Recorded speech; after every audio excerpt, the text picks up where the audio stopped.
এক গরিব ছেলে সাফল্যের পথচলা। এক গরিব ছেলে রাস্তায় থাকত। তার নিজের কিছু ছিল না, কিন্তু ছিল একটি বড় স্বপ্ন। একদিন কিভাবে বড়লোক হওয়া যায়। প্রতিদিন রাস্তায় বসে বসে সে ভাবত, নিজের ভাগ্য বদলানোর পথ খুঁজত।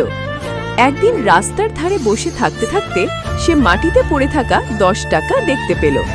সে টাকা তুলে নিল এবং মনে মনে বলল, এই সামান্য টাকাও আমার জীবনে পরিবর্তন আনতে পারে। সে 10 টাকা দিয়ে কাছের দোকান থেকে কিছু ফুল কিনল। নিজের পরিশ্রমে সেগুলো বিক্রি করে সে 30 টাকা পেল। মানে প্রথম দিনেই 20 টাকার লাভ। এই ছোট সাফল্য তাকে আরো উৎসাহ দিল। তারপর সে আবার বেশি ফুল কিনল, আবার বিক্রি করলো, আবার লাভ করলো। এভাবে ধীরে ধীরে তার পুঁজি বাড়তে লাগলো। ফুল বিক্রি থেকে শুরু করে পরে সে আরো বড় ব্যবসায় পা রাখলো। দিন যায়, মাস যায়, বছর যায়। কঠোর পরিশ্রম, ধৈর্য ও সঠিক সিদ্ধান্তের ফলে একসময় সে একজন সফল বড় ব্যবসায়ী হয়ে উঠল। রাস্তায় বসে থাকা একটি ছেলে ধীরে ধীরে নিজের স্বপ্নকে সত্যি করে দেখালো।